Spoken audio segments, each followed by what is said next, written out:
Kepala Dinas Penerangan Angkatan Darat Brigjen TNI Wahyu Yudhayana membenarkan adanya seorang perwira TNI yang diduga terlibat dalam kasus kematian Pradalaki Cepril Saputranamo di Nusa Tenggara Timur.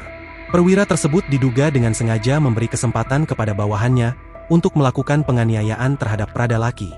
Kepada perwira itu disiapkan pasal 132 Kitab Undang-Undang Hukum Pidana Militer.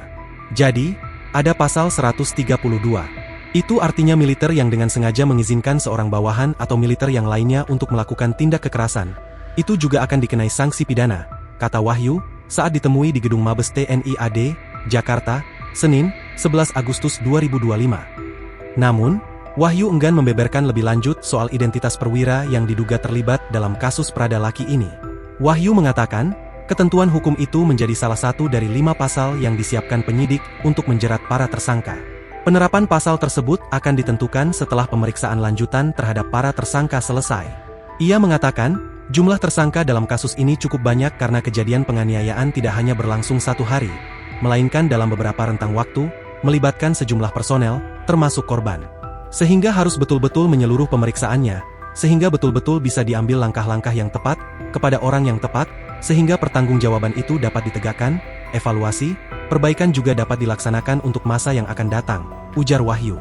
Ia meminta waktu kepada masyarakat dan media untuk menuntaskan pemeriksaan, agar peran masing-masing tersangka bisa diungkap dengan tepat.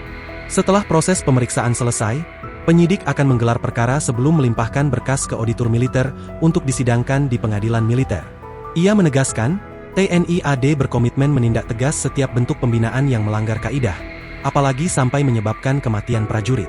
Pimpinan TNI Angkatan Darat tidak pernah mentolerir setiap bentuk pembinaan yang di luar kaedah-kaedah yang bermanfaat untuk operasional prajurit. Apalagi menyebabkan kerugian personel meninggal dunia, tutur Wahyu.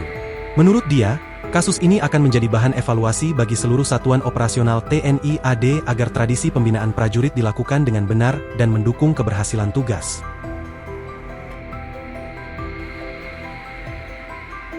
Download Tribun X sekarang.